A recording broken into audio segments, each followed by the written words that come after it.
اللہ سے دعا کریں کہ اے پاک پروردگار میرے ایمان کو یقین کا درجہ دے دے، کیونکہ یقین ایمان سے اوپر والا درجہ ہوتا ہے۔ اسلام جو ہوتا ہے نا، اسلام ظاہری طور پر ہوتا ہے۔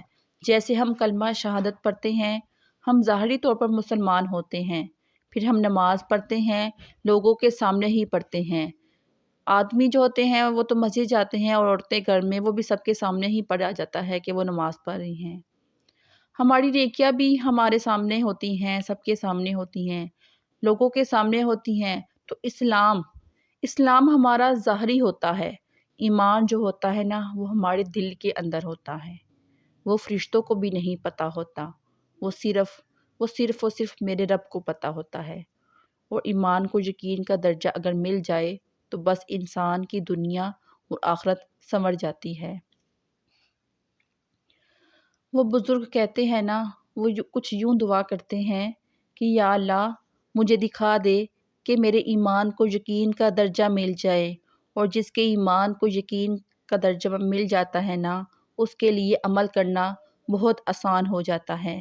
آپ جانتے ہیں نا کہ خزانے سارے کے سارے میرے رب کے پاس ہیں، کہ اللہ ہر چیز کا مالک ہے۔ اللہ جسے چاہتا ہے بے حساب عطا کرتا ہے، اور جسے چاہتا ہے چھین لیتا ہے۔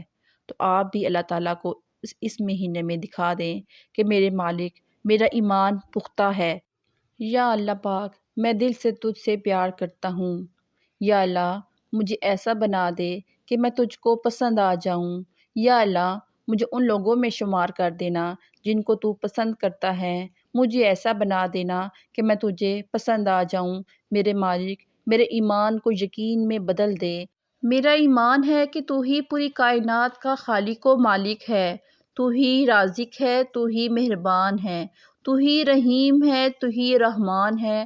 میرے مالک اپنے اس پاک مہینے میں ہم سے کوئی غلطی ہو گئی ہو تو میرے مالک ہمیں اس مہینے کے صدقے میں معاف کر دینا، اور اس مہینے کے صدقے میں ہمارے دل کی ساری پریشانیوں کو دور فرما۔ یا اللہ پاک ہمیں صرف تجھ سے ہی آسرا ہے، تجھ پہ ہی یقین ہے۔ یا اللہ پاک ہمارے دل کو پختہ یقین والا بنا دے۔ آمین یا رب العالمین۔ اگر ویڈیو اچھی لگی ہو تو ضرور لائک، سبسکرائب اور شیئر کریں۔ جزاک اللہ خیرہ۔